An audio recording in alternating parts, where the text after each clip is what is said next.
Good afternoon. It's Mike and Arlen, our Philippine journey. 2025 in the Philippines. Expats. Hey, there's some things you need to make sure that you do. It's new year, new bills, and obligations. Let's talk about that. Why'd you have to go? I guess this world's too slow for you. I think there's beauty in the gray, the cold, but you just want the gold. And there's no way I can beat it, cause I got no chance, no chance when it comes to her. She got the glitter and the fame, and I just wasn't enough. Okay, it's the first of the year. Now, it will depend on how you organize things, but for us, there are things that we have to take care of. If you're an expat and you're used to living in the US, I don't know about other countries, but if you're used to living in the US, I know I get a notice, I get an email, hey, your car insurance is due next month or on such and such a day. Oh, your homeowner's insurance is due. Oh, you get the annual tax bill. You get all of these things. Here in the Philippines, getting those notifications isn't so normal. Secondarily to that, there's an issue of obligations that you have as an expat. And we'll cover that also. So let's go through just a few of the things that we have to take care of in January. In January, we're going to have to take care of car insurance on our car here in Angeles City, on our vehicle in Mindanao, and on our scooter in Mindanao. All three of those have to renew their insurance. All three of them will have to renew in the month of January their OCR or their registration. All right, their annual registration. Now, if you bought a new car, a lot of times your registration is good for 2 years, but ours are all past that. Every year they need to be inspected and registered. Okay. And you have to show proof of insurance. That's the first thing. The second thing that comes up, taxes, property taxes. Now, quick little tip here about property taxes. Everywhere in the Philippines, well, I don't know, in Mindanao and in Agusan del Norte, where we live, all right, and or where our house is in Mindanao, and in Pampanga, where our condo is here at Angeles City, if you pay your property taxes by December 10th, and you can start paying your property taxes, I'm sorry, let me rephrase that. If you pay your property taxes by January 20th, let me rephrase that again too. If you pay your property taxes prior to January 10th, you will receive a 20% discount. Now, you can start paying your property taxes in November, actually. A lot of people, it's not uncommon for us just to pay our next year's property taxes in December. But it is one of those things. So property taxes. Then if you may have physical insurance on your property. All right. You may have like a homeowner's plan, or you may have fire and theft and everything. Like we have fire, theft, fire, earthquake, water damage. Insurance gets paid every year. And then there's personal belongings as well.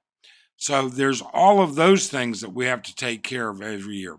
Then, as an expat, if you are a foreign national, or if you are born in the Philippines but no longer have a Philippine passport, you're considered a foreign national.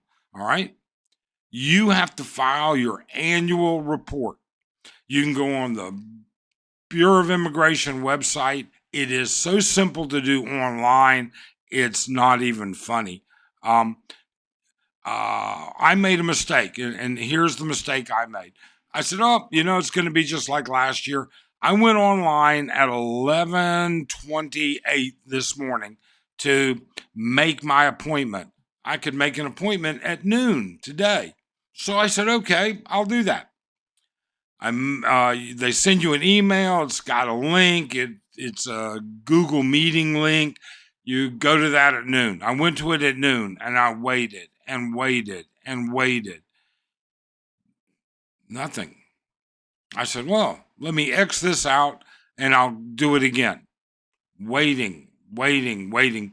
Finally, after about 25 minutes, everything opened up. And I joined, and you go into like a green room, and there were 31 people in the green room waiting. So technically, my suggestion is do not schedule your appointment, even though it lets you. It will let you schedule a noon appointment. I wouldn't schedule an appointment between 12 and 1. People are at lunch. I'm sure it's a reduced staff, and I'm sure that for some period of time, they weren't even doing interviews. But once they got on, the numbers started dropping. Things got done quickly. I went in. I did my annual report. You show them your ACRI card and your passport beside your face. And I do have a complaint, though. I have a concern that I don't like. And I'll tell you what that is in just a minute. So anyways, you show them that. They process it. They send you a link in the chat box. You go to that link. That takes you to the payment area, or it takes you to their website that says, hey, it's completed. You need to pay. You follow the link to pay. We followed it. We went to Gcash, all right, and Gcash, we completed the transaction. Then we checked our transactions, and they actually emailed us a receipt. The entire process, the actual interview itself, took 5 minutes. Paying by Gcash, getting the receipt back, took another 10 minutes. Done. Completely. But I have a problem with that. When you go into that green room, you have to go into the chat box and put your reference number. So when you set up your appointment, you got that original reference number. And that reference number, you have to enter that reference number. Well, when you enter that reference number, your little box is up there and everybody can see it. It's got your name.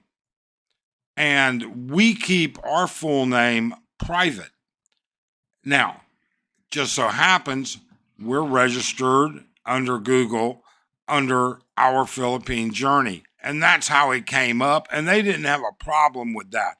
So I would be a little cautious, all right, if I were you and you want to keep your stuff private, because there were 31 people in that room, multiple people, because we're bloggers, may have even actually recognized us.